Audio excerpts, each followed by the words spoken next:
All right, so guys, we have an exciting interview for you with Andrew Yang. I had the chance to sit down with him for an hour as part of his book launch. Yeah, this is awesome. Kind of a co-production that's going on his podcast. We're able to share it with you guys.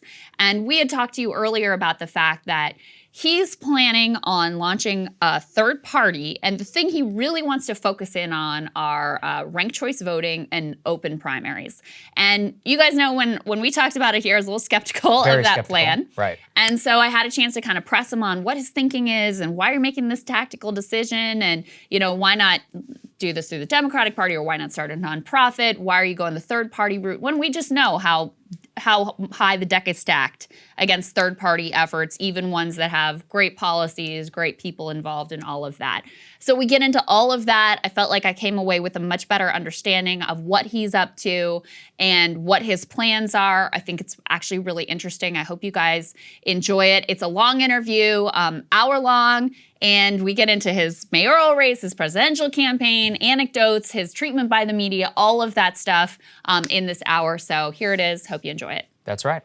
Hi, everybody. Very excited to be joined today by the one and only Andrew Yang. Andrew, I know in your new book, Forward, which is the reason for this conversation, you talk about how they would always introduce you in like the vaguest possible way as businessman.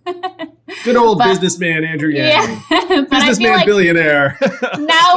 Exactly. Tech billionaire, right? Must be. Has to be. That's Clearly. Not a stereotype at all. But yeah, so now obviously we've added a lot of other things to your intro. Former presidential candidate, former mayoral candidate, author now of multiple books, the latest one being Forward.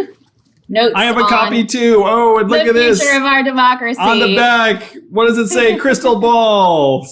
Despite being ignored and written off by mainstream media, no 2020 candidate had more of an impact in changing our political conversation than Andrew Yang. Thank you, Krystal. It meant a lot to me. That's true. So I bring a very unbiased perspective to this. My very first question for you, congratulations, first of all. Second of all, how did you find time to write a book, Andrew? I came off the trail in February, and then COVID happened. And you're right, I was busy during that time. I was a surrogate for Joe. I started a nonprofit. We distributed $8 million. I was podcasting, obviously. Got involved with a number of other things like a data rights campaign and some anti-Asian hate campaigns. Just trying to solve problems during 2020, all while trying to get Trump out of there. But night would fall. My kids would go to bed at around 9:30 or 10 p.m.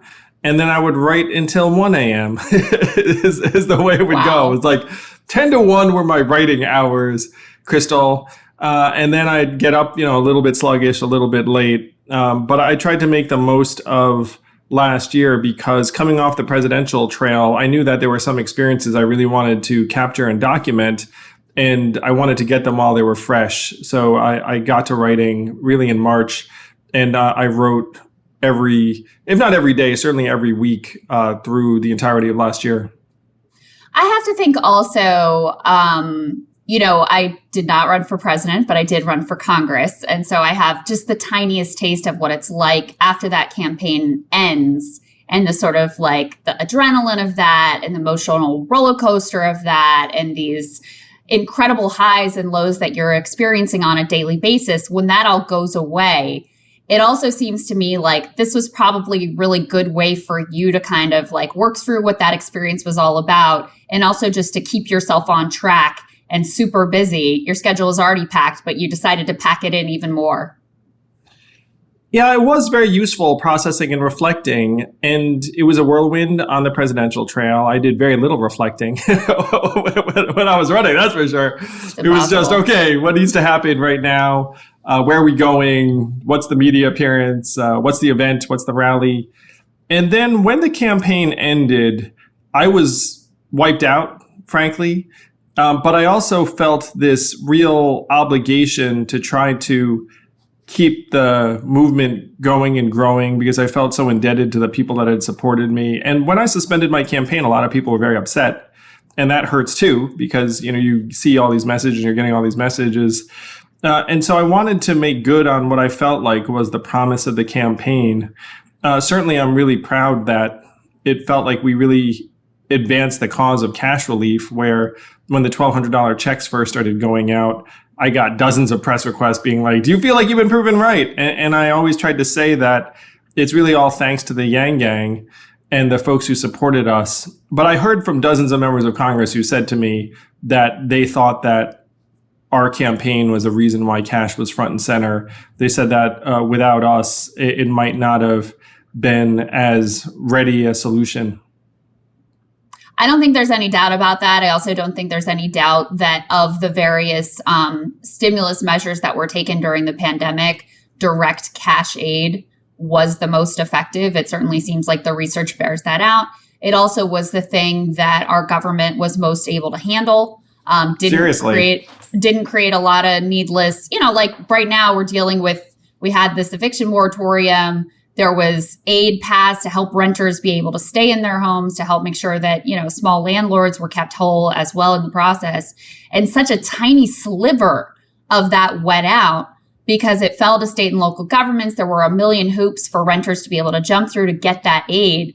So it really did sort of prove out your thesis that, look, this is the most straightforward approach, and it's also the most effective approach. I think we really saw that this year. It's infuriating how little of the rental aid got out. I think right now it's at 17%, 8 months in. 2.6 million families are potentially going to get evicted. And so our government allocated the money, but it just wasn't able to get to the people that needed it, because the fact is, if state and local governments don't get it into your hands, nothing bad happens to them. It's like, 83% of it's still sitting in an account somewhere while people's lives are being disrupted and kids are being traumatized. The whole thing really should make us all angry. And I think you were one of the people that talked about how when the CARES Act first came out, that so much of it went into the hands of megacorps and institutions.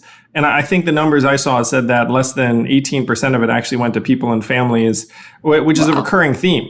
And if you have 2.2 trillion, you could conceivably have given every American $1,000 a month for 6 months, which I'm going to suggest probably would have made a lot of Americans much happier than what we did do, which was send money in every direction, but toward the people that needed it. Yeah. And it's also just a respectful solution. It's, giving people the respect of believing that they know what to do with that money, that they're going to spend it wisely, which again, the research has shown and borne out time and time again.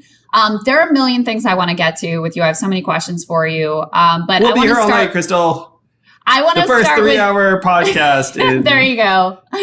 We'll go Joe Rogan style. We'll go, 3 hours, 3.5 hours. No problem. No, I want to jump into the big news making from this book, which is that you announce that you are launching the Forward Party. You announce the planks of that. It is a third party. You're sort of giving up on the Democratic Party, or so it would seem, and striking out on your own. Talk to me about what the Forward Party is all about and how you came to the decision that a third party is a better pathway than trying to reform the Democratic Party from within. One important thing to know, Krystal, and I'd love to hear what you thought about the book, because I haven't really spoken to you about it.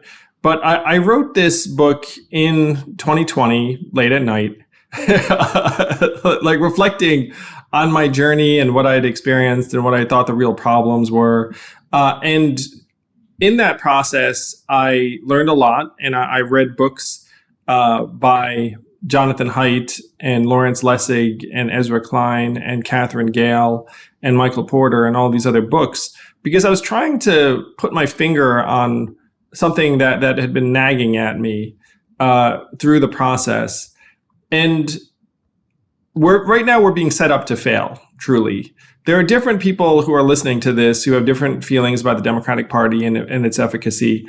But I would actually look at the rental aid program as a microcosm of what's going on in our government, where if you have a program, in that case, you dedicated tens of billions of dollars to renters aid, and it doesn't get to anyone, what happens? What happens to our leaders?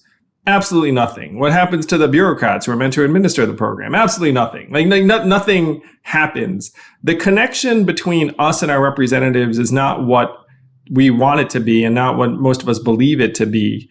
And so when I was researching this book, I found that there are a bunch of truths that most of us ignore, like the fact that only 10% of Americans are essentially responsible for electing 83% of our representatives, like the fact that overall approval of Congress is at 28% now, and the re-election rate for individual reps is 92%. I'm actually curious, Krystal, in your congressional race, what was the dynamic? Was it an incumbent? Like, who are you running against? Yes, I was running against an incumbent in a very conservative district of Virginia. He's actually still there, a Republican who's still there. And it was during 2010, so the Tea Party wave. So I was running as a progressive in a conservative district against an incumbent. Amazing timing, amazing. Like, you can just tell walking into it, I had no idea what I was getting myself into. And I guess in a way that was kind of the beautiful part of it, because if I had known, I never would have actually done it. But so much of, I think especially in particular at the House level, so much of the dynamics are just, how's the district drawn? Is it an open seat or an incumbent? Things that, what is the national mood overall? Things that have literally zero to do with you or your campaign, how hard you work, or what you want to bring, the issue set that you want to bring to the American people. So your district at the time was R plus. Oh, this is a long time ago now. I want to say it was R plus 12. Wow. So that's a very daunting this is a district for you. Trump wins like 60% in this district. So your race in some ways is an emblem of this, Krystal, where the incumbent that you lost to is still there 11 years later, doing his thing. And any Democrat who runs against him is doomed in that district as it's currently drawn. You're phenomenally talented. I'm sure 11 years ago you were awesome. But to your point, not awesome 11 years ago, but I was doing my best. I was very earnest and I was working hard. Yes. But to your point, anyone could have run and they would have lost under the Democratic ticket. That Republican member of Congress only has one concern, and it's getting primaried. Right. So what you see is very powerful incentives that will drive a Republican in that situation to want to placate the 10 to 20% most extreme voters in his or her district, which is one reason why you see so little dissent from Trump. Because if someone says, hey, Trump doesn't speak for me, then all of a sudden you'll be out of there, because the most extreme 20% of Republican voters in that district and around the country are going to get rid of you like that. So we have very, very strong incentives to drive people toward the extremes, to some extent on both sides. Right now, I believe it's a much bigger problem on the Republican side. On the Democratic side, there are also distortions, though, where you have special interests that are much more involved in the process because they have a lot at stake. And so they're there in the most extreme 17 to 20% of Democratic primary voters. So the system right now will not lead us to positive results. And so coming to that conclusion myself, and one thing I pride myself on is just being intellectually honest, is like, okay, if this is the conclusion I've drawn, then what's a true answer? And the answer I found was we need to change the closed party primary system to open primaries and ranked choice voting, to change the incentives so that our legislators aren't trying to please the most extreme 20%, but instead are trying to please 51%. And that would transform incentives overnight. All of that. So in terms of the solution of ranked choice voting and open primaries, or jungle primaries are sometimes called, I think that all logically makes a lot of sense. Because then you also don't get in this situation of like, during your primary, I'm sure there were a lot of people who wanted to vote for you, who were excited about what you had to offer, but weren't convinced that you could win, and they didn't want to quote unquote waste their vote. And so if you have a ranked choice system, then people don't have to worry about that. Or same thing with Bernie or any other number of candidates who people could have felt like, let me just actually vote for the candidate I really like, and I'm not wasting my vote. I'm not serving as a spoiler or any of that. So all of that makes a lot of sense to me. There's two questions I have for you. Well, probably more than two, but we'll start with two questions for you on the approach specifically, which is everything you've described is like not so much a Democratic Party problem or a Republican Party problem, right? And Lord knows I'm not a defender really of either of those parties. But what you're describing isn't necessarily a specific problem with either of those parties. It's a problem with the system writ large. It's an incentives problem. It's a systemic problem. So why start a third party to address that? Why not, get the Democratic Party to push for it, or have an outside organization that's pushing for a reform movement, or getting this question on the ballot in different states so that they could pass their reforms that way? Why take the approach of the third party? Again, this is not a one-party problem. This is a problem that's systemic. And so if you were to try and do it within the Democratic Party and you play that out, how would that work in red states? And right now, if you look at the states that have ballot initiatives that allow one to get open primaries and ranked choice voting on the ballot, a lot of them are red. The one state that has already done this is a deep red state, Alaska. And I do want to illustrate how this works in real life. Lisa Murkowski, the senator from Alaska, is the only Republican senator who's up for re-election in 2022 that voted to impeach Donald Trump. Her approval rating among Alaska Republicans is now 6%. It's literally political suicide for someone to do what Senator Murkowski did. But Alaska just changed their primaries to be open primaries and ranked choice voting last year. So now Senator Murkowski actually doesn't go through a strictly Republican primary. She goes to everyone. And so she has a fighting chance to be reelected. Now, does that incentive change have something to do with her decision to impeach Trump? I'm going to suggest probably. I'm going to suggest that that's probably the case. So if you're going to try and make this happen in diverse states that are both red and blue, you can't try and nestle it within one of the two parties, because then any other state that you're operating in will say, oh, this is like a Dem thing, or this is a Republican thing, as opposed to something that's system-wide. I get that too. But of course, you also know the history of third parties in the country, which is, as hard as it is to get things changed through the existing parties, the best modern day performance we've had for a third party presidential candidate, of course, was Ross Perot. He didn't win a single state. There are already existing third party at the Libertarian Krystal, Party. I want to cut you off and say, you're kind of shooting towards what a lot of people have done, which is something that I want to pull back from, which is people just fast forward to the presidential. I mean, to me, I'm not thinking about that at all. I'm thinking about what we can do to try and make our legislators' incentives better right now, or right now in real terms. Right now means November 2022. And so if you're trying to get that done, you could say, hey, let's start an organization around this, which I think is a great idea. Some organizations are doing that work, and I'm trying to do my best to help them.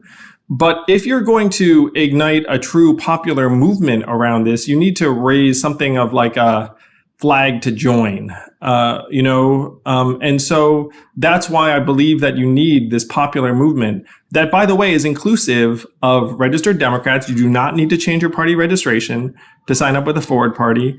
If you're a Republican who's sick of it, you can sign up with a forward party and keep your Republican registration, because I'm a practical guy. Changing your party registration would disenfranchise you in 80% of these districts. Like, why would you do that? Right. So we're a popular movement that's going to be inclusive.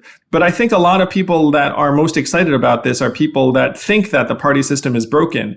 And if you rewind, this duopoly we're in is a nightmare of the founding fathers come to life that has lasted for 130 years. It makes zero sense on the face of it. Yeah. They were anti-partisanship. They wanted shifting coalitions and factions. The UK has 5 political parties. Sweden has 8 political parties. Netherlands has 18 political parties. We're stuck with 2. By the way, if you were going to have a system where you have 2 major parties, you know what could happen hypothetically? One of them succumbs to terrible leadership, and then our systems aren't prepared to actually try and check that, because guess what? The founders didn't imagine that there'd only be two political parties. So there are so many problems with the current system, the way it's set up. And we are just going to drive ourselves crazy until we get to the bottom of those problems. Everything else is just going to be like praying for things to change when you really dig into it, there is no reason to expect it to change. It'll get worse. The polarization will get worse. The dysfunction will get worse. And we're going to be looking up being like, why aren't things changing? This is the way we actually change it. So lay out for me what the plan is. What are you thinking of in terms of the midterms? Will you be fielding candidates? Will you be pushing for ballot access? Just talk me through sort of like the plan of what this looks like in the near term. I love it because this is another misconception, Krystal. Again, we're smart, we're practical, and we want to get great stuff done. The pillars of the Forward Party start with open primaries and ranked choice voting, so someone needs to be for those things. But they also include things I think a lot of your listeners are huge supporters of, like universal basic income, human-centered economy, fact-based governance, modern and effective government. And this is something that you really have to stand up for, which is we talk in these arguments, passing relief when only 17% of it gets to people is a moral failure. Like someone should be held accountable for that. But we actually aren't paying attention to whether the pipes work. It's just, oh, I stood up, I did something. And then we go home while people are left wondering why the system's not working. And the last pillar is grace and tolerance, which is, to me, one of the things that's necessary to try and bring the country back together. Like we're getting set up to attack each other. We're getting set up to regard our fellow Americans as mortal enemies. And it's a recipe for disaster. So if someone is for these 6 pillars and they're running as a Democrat in a primary or running as a Republican in a primary, let's get behind them. You don't need to run as Forward Party. We're going to be a group that just supports people who are for these principles. And simultaneously, we will be activating voters to pass these ballot initiatives to try and implement open primaries and ranked choice voting in states around the country. Gotcha. So this sounds a little bit like the DSA model in that they'll back candidates who are running on the Democratic Party line. They also do field candidates who run, outright as DSA candidates, but they've focused electorally and had some success that way in backing candidates who are running as Democrats but support their shared values. Is that kind of like the realm of what you're thinking in? Yes, because again, we're smart and impact driven. And in a lot of these locations, it is impossible to run as anything other than a Democrat and Republican. So we're going to support people who are aligned, regardless of what letters next to their name. So one other thing I wanted to ask you about is you talk in the book quite a lot about the extremes and the incentives within the party, both the parties to sort of move to the far edges of those parties, and the way that, just as you said, you're not really worried about someone from the other party challenging you. You're worried about your primary challenger if you're in one of these many, many, many safe districts. How do you define extreme, though? Because it struck me as I was reading this, a lot of people would have said that you running on universal basic income, that was extreme, or that was radical, or that was a fringe idea. So when you're talking about party extremism, some people would say, healthcare for everyone is extreme, even though we're the only developed country that doesn't do that. Some people would say raising taxes on corporations is extreme, even though 80% of Americans support that, right? So when you're talking about extremism, just what do you mean by that language? It's playing out differently in the two parties. And I think on the Republican side, we can see what's going on, where you have people who are hardcore Trump supporters completely dominating the party primaries and making it so that the Republican Party really is just a vessel for Trump. And I know there are many longtime Republicans who are looking up saying, this is not what I thought the party was, but here we are. On the Democratic side, it's a bit different, and I referenced it a little bit earlier, is that there are people, and I'm for different policies. As you saw in the book, I'm for healthcare for all. I think it's common sense and we need it. I'm obviously for universal basic income. But on the Democratic side, what you see is that there are special interests that have outsized influence in the process, in part because it is a closed party primary. So this could be teachers' unions, it could be big pharma, it could be different groups that have very, very high stake in what happens from leadership.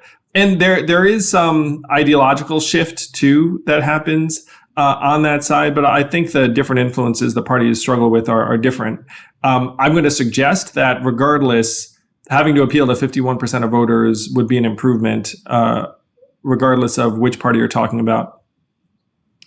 One of the parts in the book that I thought was really interesting is you talk about how this isn't exactly your language, so I don't want to twist your words here, but you're sort of talking about how power changes people and how power corrupts, which is, of course, something that is an old adage. And the other thing that I was thinking about as I was reading that is people who are in support of moving away from the Democratic Party and towards a third party, they oftentimes will say, you may go in to change the Democratic Party, but the Democratic Party is ultimately going to change you. What was your experience with that? I mean, you didn't end up as the nominee, but you certainly had a lot of people who really believed in you, these huge events, these huge rallies, hundreds of thousands of people donating. I mean, I don't know, maybe millions, lots of people donating to your campaign, millions of dollars flowing in. Did you find it hard to remain yourself? Did you feel yourself influenced by that sort of newfound fame and modicum of power?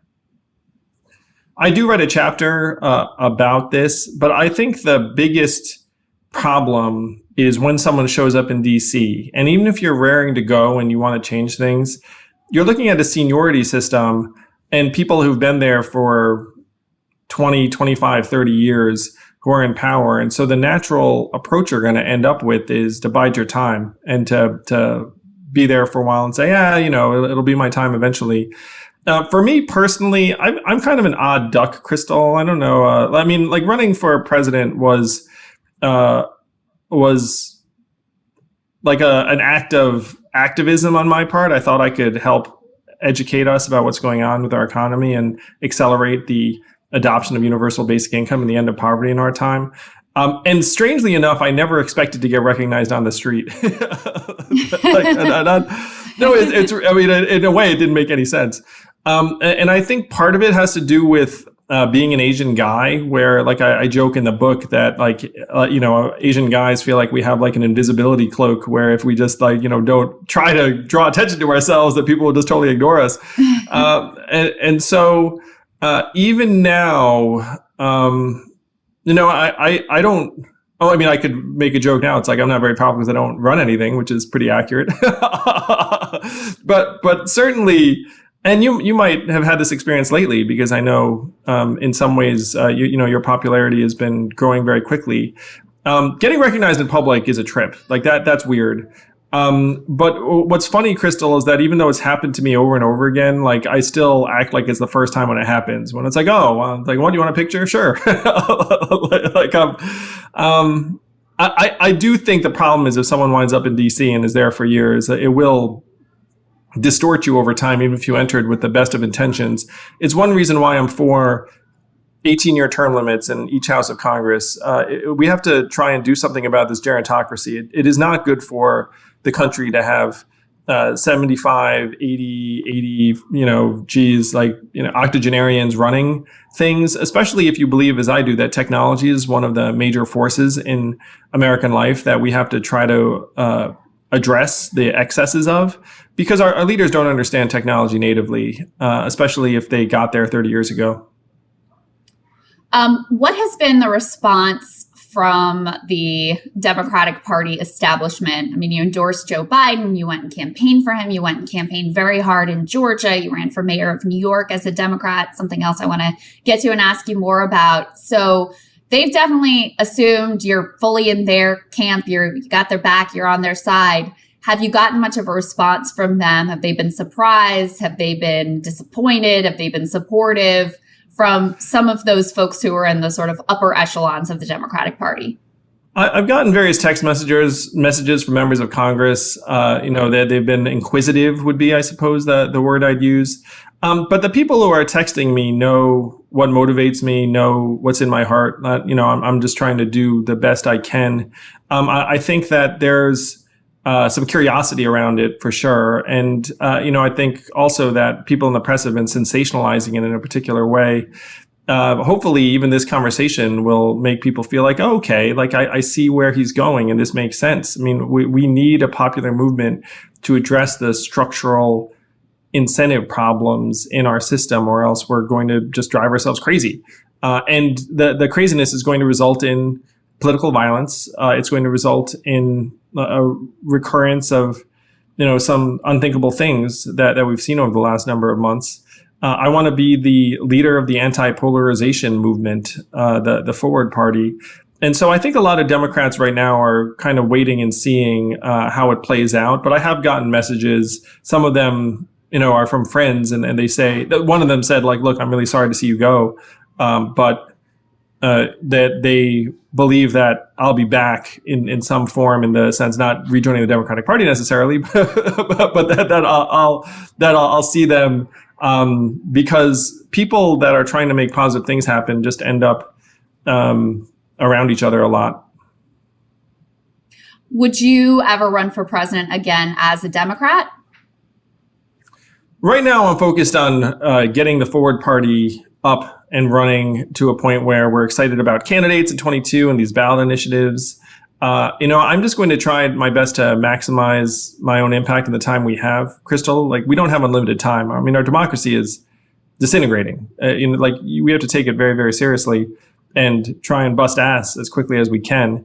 I don't have some deep native desire to hold a particular office. I don't have some burning ambition. I'm going to do whatever I think is best for the country. If there's a need I can fulfill, I'll certainly take a look at it. But I don't have any designs past trying to get some ballot initiatives passed in 22 and hopefully getting some candidates across the finish line. So one of the things you talked about in your presidential campaign and also talk about in the book is the sort of corruption of money in politics.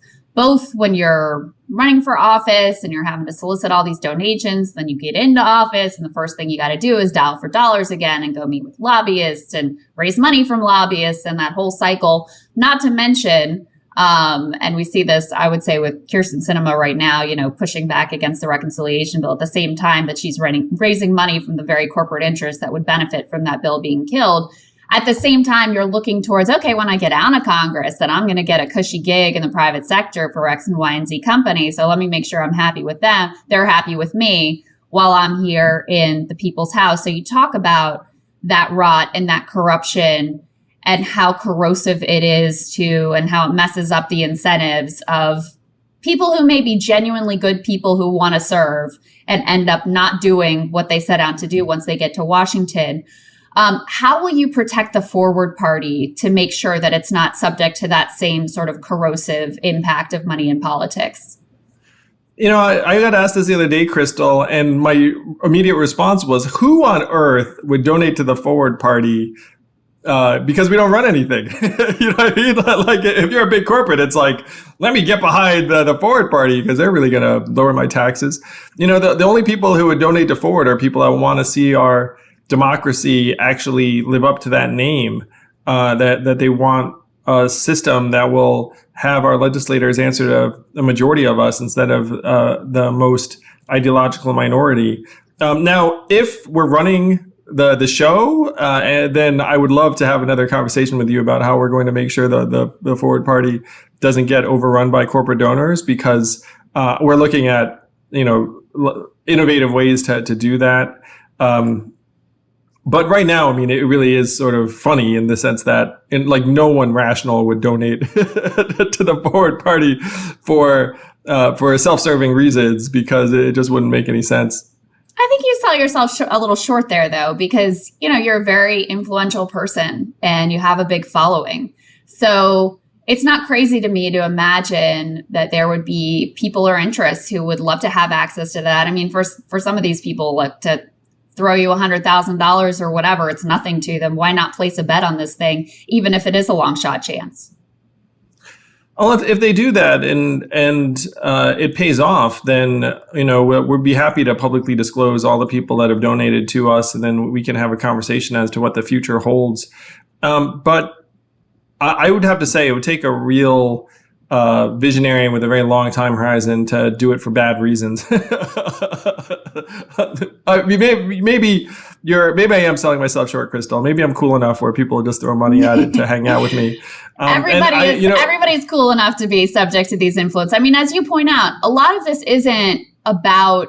Sometimes in the commentary, it can get very much caught up on individual personalities and like this person is sold down, that person is corrupt, and people have agency and they deserve blame for those things.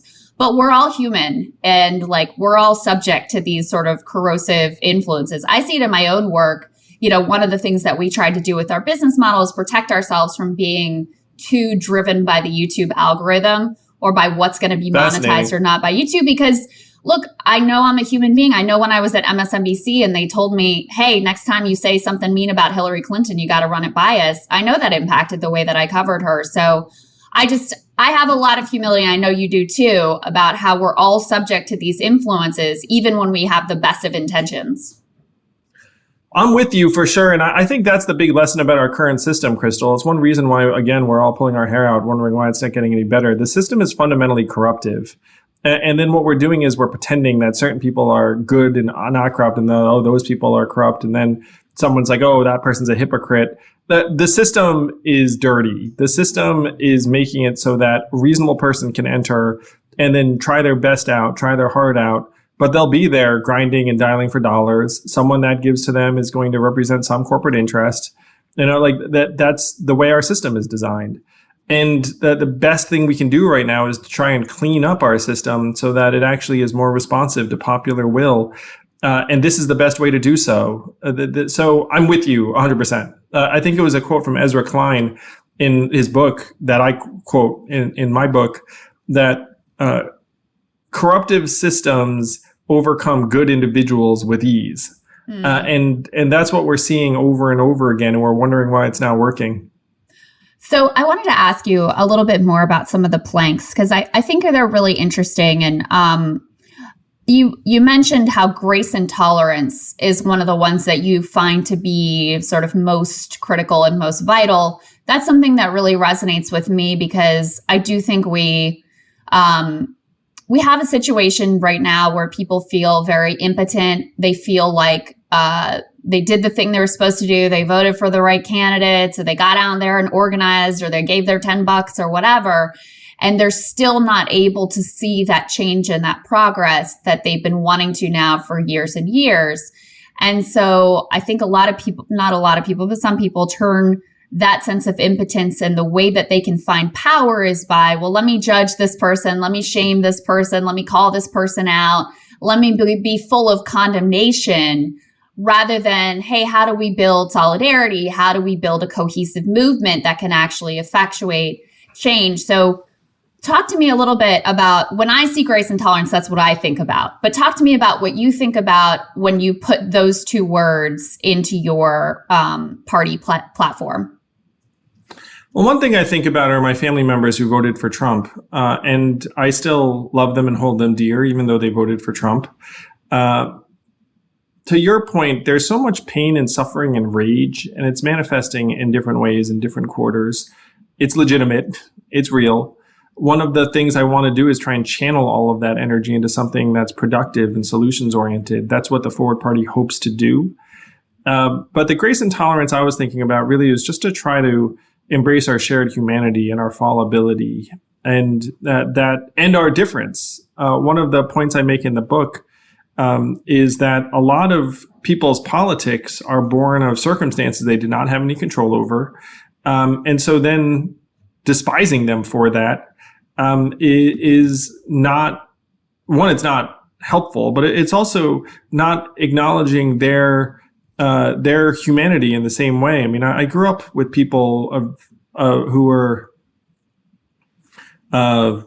I grew up with a lot of Italian Americans in upstate New York, and I got picked on a fair amount as one of the lone Asian kids in my school, and no, like looking at those people now, I mean, I haven't seen them all and whatnot. I mean, like we're probably in very different places politically, but like you still shared so much time and experiences with them, and it's something that's gotten lost now. The ideological barriers, particularly in a two-party system where it becomes good versus evil on both sides, then we're never going to get anywhere, and we're going to end up ginning up the engines of personal destruction. We're just going to keep on having this rise and fall of just about everyone who raises their hand and tries to do something positive. And then the people that are going to end up riding various waves are going to be not the people you want. Let's put it that way. Like if they're just waves of negative emotion, then the people that will harness those waves are going to be not super productive individuals. So it's hopefully an antidote to that. Hopefully saying, look, I disagree with you on a lot of things, but you're still a human being. Like I screw up. I'm still a human being. I try and put in the book various episodes of my screwing up as a parent or a partner or a friend or a boss or a candidate or whatever it is. And like it's, get up and do the best you can the next day. I think that if we can forgive ourselves and each other, then we'll have a much better chance at getting some positive change done than if we're really, really intent on trying to pick people apart and find the worst in each other. Yeah, I mean, I 100% agree with that. Do you see that as mostly like an ethos, a sort of moral value, or do you think that there are actual policy choices that we could make that would help to create that culture? The biggest policy choice we could make is open primaries and ranked choice voting, because then all of a sudden you'd have really diverse points of view and no one could bully you for wasting your vote. And, like people could show up and you'd have a much higher level of dynamism. And the incentives would be towards a higher degree of reasonableness, because if you put a reasonable legislator in there and say, hey, cater to the 20% most extreme and polarized voters in your district, guess what? They're going to sound more unreasonable. So when you talk about something that'll actually make us more reasonable, you have to set up incentives that reward reasonableness. That's what I hope the Forward Party becomes. We're like the reward for reasonableness, like the wet blanket that will bring the temperature down. Andrew Yang, America's wet blanket. It's like something along those lines. Like we just gotta get people focused on things that are actually going to help us. It's right now, and Ezra Klein says this. It says that right now we're just feeding cycles of political rage that are leading to madness. Why do you think it is that you write about how when you're running for president in particular, you'd meet someone, maybe they were a trucker, and obviously you spoke a lot to, that was a big thing, Truckers for Yang, and you did ride-alongs and you talked a lot about the future of the trucking industry. Maybe you meet a trucker and immediately when you say, I'm a Democrat, it's like switch flips, they're not interested. Suddenly you've gone from being an interesting fellow human to some other thing. Where do you think that comes from? How did that happen? I think that comes from the fact that we have these polarized media columns. When I say column, I mean, you have Fox on the right and then MSNBC on the left and then CNN somewhere in the leftish middle, I suppose, if you were to characterize it. And so that trucker has probably listened to a lot of talk radio because he's a trucker. And so he has something of a caricature of the Democratic Party in his head. And the most extreme statements of the Democratic Party have probably been piped into his truck by a contemptuous talk radio host for a long time. And so then when Andrew Yang shows up at his truck stop and says, hey, I'm running for president as a Democrat, they're like, Democrat? But unfortunately, I got that not just at the truck stop, but in the store, in the diner, on the street. And this, again, is one of the problems. I mean, we're rewarding our media outlets for ginning us up on both sides. And that's where all of the money lies, really. Again, I mean, we'll see. You and Saiga are doing a great job of this.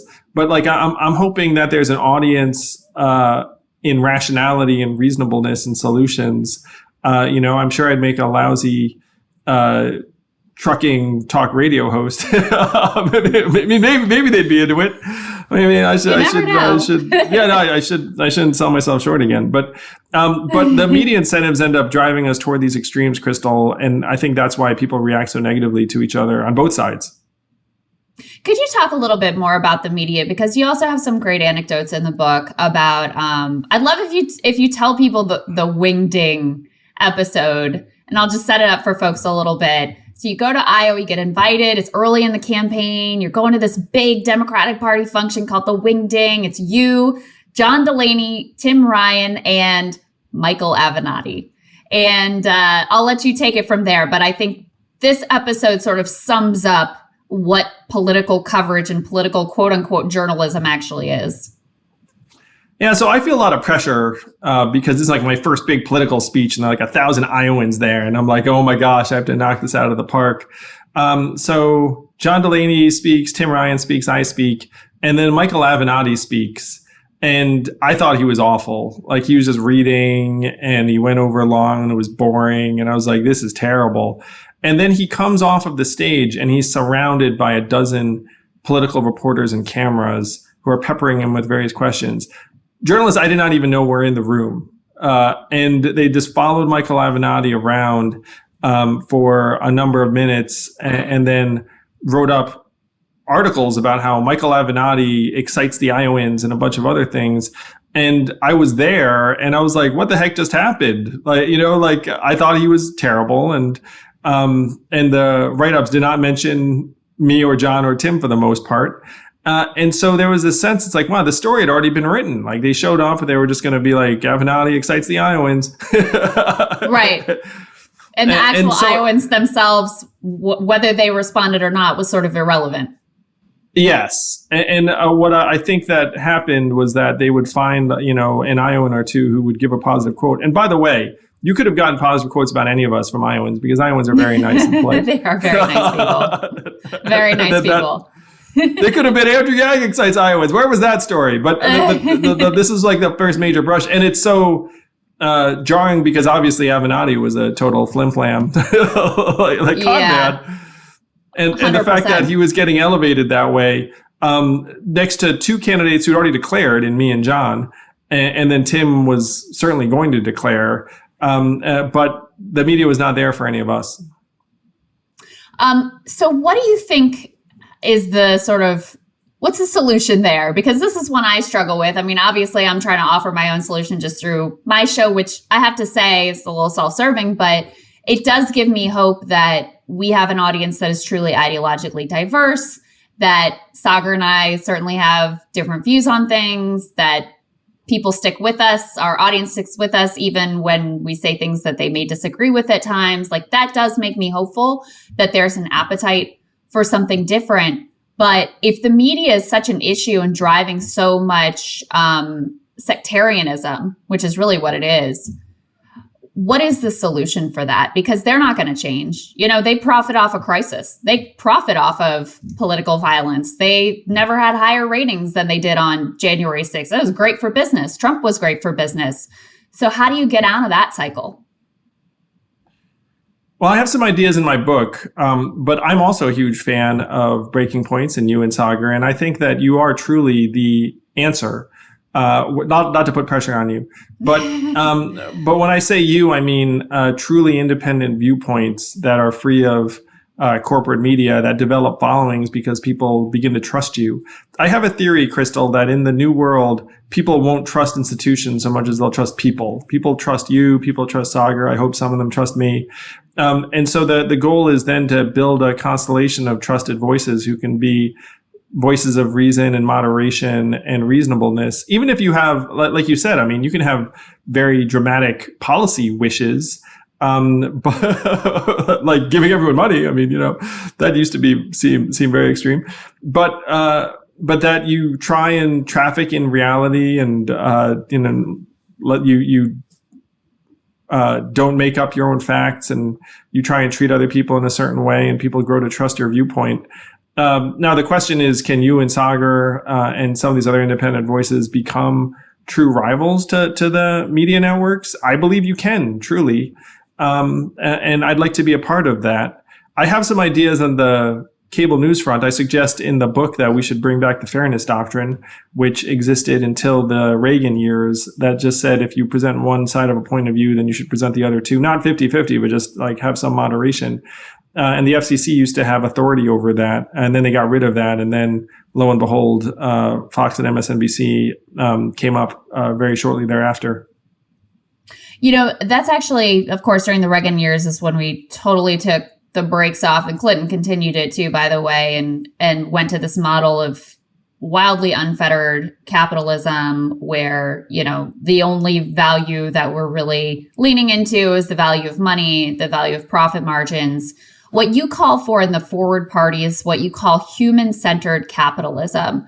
Talk to me about what you mean by that, because in some ways, I almost feel like those two words, human-centered and capitalism, are at odds with each other. If you're looking at capitalism just as making money, profit margin, because you certainly see that in our healthcare system, since we've put the profit margins at the center of everything, it means we don't get good healthcare. We don't even have that as a value within the system.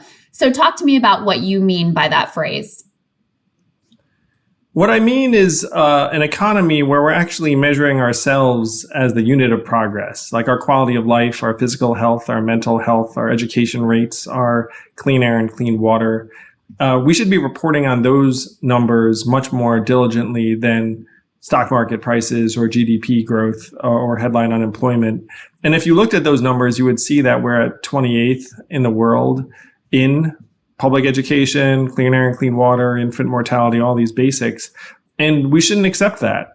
If you have our level of wealth and resources and kids are dying unnecessarily and we're failing so many in our education system, it should be reported on all the time. And, if you saw it, you'd see that mental illnesses are spiking. Like, what good is high GDP if your kids are anxious and depressed all the time, which, by the way, is a byproduct in part of social media and the rest of it. So that's what I mean by human-centered capitalism, is that we are the point of the economy, not the fuel. And so if you measure human progress, then you'd see that we've been failing and falling down for a long time. I wanted to ask you a little bit about the mayoral race. There were plenty of autopsies of, why you started on ahead and didn't end up pulling through in the end. I gave my own thoughts on the matter. What was your sort of assessment of what went wrong there and why you weren't able to ultimately prevail? No, Krystal, I've done a fair amount of reflecting on it. It seemed like I wasn't the right candidate for this place this time. I'm proud of the campaign we ran on some levels. We got over 115,000 first place votes, a lot more second and third place votes. Thank you, New York. More individual donors than any other campaign in the history of the city. And the most important thing is when I just walk around the streets of New York today, yesterday, tomorrow, people just are happy to see me. It's a good feeling. So, we felt we came up short, we weren't the right candidate for this moment, but I'm really grateful for all of the support I got and the experiences I had. Anything you would do different, or you just feel like you weren't the fit for the moment? Well, I'm sure, obviously if you come up short, then you want to do some things differently. Maybe you get a different result. The other thing I wanted to ask you about that, which you do talk a little bit about in the book in the afterword, is in New York City, they do have ranked choice voting. How do you think that played into the outcome, and what sort of lessons can we extrapolate from that to how it might apply at, the state and the federal level? I'm a huge ranked choice voting proponent. I'm actually going to be trying to help promulgate it all over the place, obviously. It's like one of the core tenets of the Forward Party. And I thought ranked choice voting in this mayoral primary was a plus. I got to campaign with Catherine Garcia. 95% of New Yorkers found it easy to use. 77% want to do it again. And if you get 4 out of 5 New Yorkers to agree on something, it's pretty damn good in my mind. So ranked choice voting should be here to stay.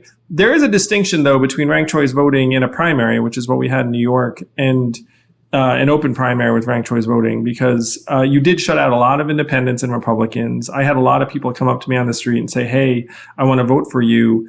I'm an independent. How do I do it? And then if they were a registered voter already, they were too late. They needed to change their registration by February 15th, which was more than 4 months before the election. So if you'd had a truly open primary and ranked choice voting, I think that would have been better. But ranked choice voting was still a plus because it should have rewarded folks who were willing to come together and solve problems more collectively.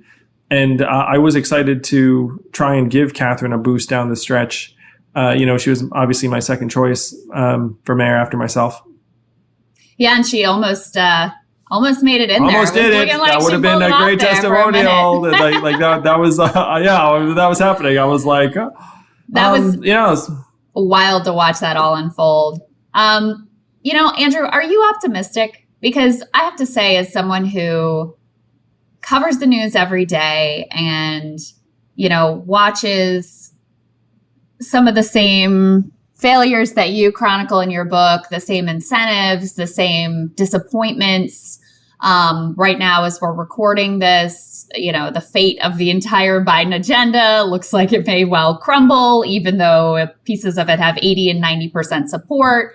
The one that I think particularly rankles is this idea of negotiating prescription drug prices for Medicare, which is literally supported by 80% of the public. How are you not doing that? Yeah, it's crazy. How are you not doing it? Democrats have been running on this for over a decade and still may not ultimately happen. So do you look at that set of facts, not to mention all the tensions that you also chronicle and the way that we're sort of intentionally being pulled apart for profit by nefarious actors and nefarious institutions?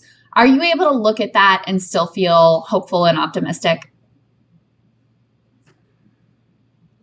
It's awful what's happening. And I do not feel great about the state of our country, our democracy, Krystal. I think, I'd be lying if I was like, oh, yeah, I'm feeling great about things. There's a real chance of political violence upcoming in 24, in my opinion, 22 potentially. It's one reason why I'm doing what I'm doing is that if you are honest and you see what's going on right now, where Democrats theoretically have control of the government and aren't able to deliver on various things, and we all know that their hold on power might vanish pretty quickly and leave us at a point that in some ways, you could argue is square one or maybe worse. What is the true answer? And so that this is core to your question, because they're like, hey, Andrew, are you optimistic? I see myself as deeply, deeply practical, and I like to think clear-eyed. If you're clear-eyed, you cannot look at the system and say, yeah, this is working. Like, this is not working for Democrats, independents, Republicans. It's driving us all mad. And so in the face of that madness, what is a real answer? What is a real solution? And I believe that the real solution is changing the duopoly. The duopoly does not make any sense on its face. There's nothing about two parties in the Constitution. It's holding us back in so many ways. 57% of Americans want a third party. 60% think both sides are out of touch. So if a majority of Americans are at that point, why can we not change it? And it's because we've been told we cannot change it. like that's really the answer to it. So then you have to say, okay, hey, if enough of us get together, can we change it? Well, let's do that. Let's start the Forward Party, inclusive of everyone of every alignment. Don't need to change your party registration. And let's change the incentives so that we'll have real hope. This is my best shot at something I can feel great about. Because at least, win or lose, I will have proposed and championed the thing that would actually do the trick. That is my responsibility. My responsibility is just to be honest with anyone who I'm, been fortunate enough to get your support, or anyone who's listening to this who's not a Yang person, but is like, what the hell is going on and what can we do about it? It's one reason why I feel so strongly about this book that after I wrote my last book, The War on Normal People, I thought to myself, this could be my greatest contribution ever, and I would die happy. Like, if I manage to advance the understanding of the automation of our economy and universal basic income, and that is my legacy, you can put that on my epitaph, and that is A-okay with me. And at the end of my presidential campaign, I had, these emotions because I was like, I fought my ass off and heart out, and I think I might have made a big difference. Like, who can say that? Like, that's a great feeling. Yeah. But then I also felt this responsibility being like, oh shit, like the problems are still getting worse. And like, I'm still here and my kids are still here. And like, I got to try and make a go of it. I now think that forward and this diagnosis of our problems in our democracy, just to let you all know that you're not crazy. What's crazy is to look at our system and think it should be working. Like it's set up not to work. And so if I can help people see what the real solutions could be, then this could be my most important work or contribution ever. And so that's where I am now, Krystal. Like, this is a very long-winded way of answering. It's like, hey, how do I feel about the future? I feel pretty damn bad. but I feel like, okay, here's a real answer that if we were to get our legislators to a point where they have to answer to 51% of us, dilute all the special interests, dilute the extremity, make it so that things that have 80, 90% approval actually pass, then we'd have a shot at it. But it's only possible if we free ourselves of the duopoly. The duopoly is not going to pass anything that's going to solve our deepest problems. Well, you asked me what I thought of the book. I really enjoyed reading it. One of the things that I've always appreciated about you, Andrew, even when we've disagreed on various issues or tactics or whatever it is I always, I feel like you're coming at it very honestly, and that we can have these conversations and I'll ask you a question and you'll actually give me an answer, which can be a rare thing. I'll try my best, Krystal. I'll try my best. In this town as well. So I really enjoyed the book. I thought it had that characteristic honesty, self-reflection. You mentioned that you kind of think about areas where I could have done this different, or maybe I should have endorsed a different way here. And am I balancing these competing priorities in the right way? And I really enjoyed that. I enjoyed the clear-headed focus on kind of like, here are the big problems facing the country. And these little process skirmishes in the theater in Washington is really not where it's at. So I enjoyed the book. I totally recommend the book. I think people who want to understand what it actually is like to go through the meat grinder of a presidential campaign and all the ways that, I don't want to use the words rigged, but all of the ways that this thing is structured in a certain way to generate certain outcomes. It's very revealing in that way. So congrats, Andrew. Thank you, Krystal. And I got to say, I think that running for Congress in the way you did is such phenomenal perspective. I wish that every journalist who covers politics had to run for office because, you just understand it differently. And it's one reason I think why people love you so much and you can do what you do is that, you have your beliefs and convictions, but you also have a sense as to what the meat grinder is. I tried to convey it in a way that was interesting to people. But I think that, literally there's a chapter in Running for Congress where you're like, oh, yeah, I remember that. Oh, yeah. It's a different level, but you can kind of relate to some of those dynamics. So congrats again, Andrew. Where do you want people to get the book?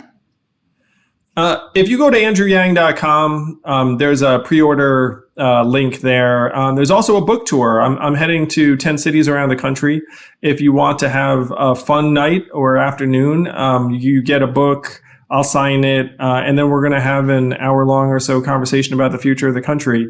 So we'd love to see you out on the trail, but andrewyang.com is the place to go. That's awesome. And what are the first steps for the Forward Party look like, and where can people find out more about that at andrewyang.com as well? Yeah, it's forwardparty.com, but andrewyang.com obviously has the links. Would love for you to sign up. We're going to get to work on campaigns as quickly as possible. So if this sounds like something you want to be a part of, people have been waiting for a third party forever. And then right now with the Forward Party, they're looking at it being like, hey, can this really fly?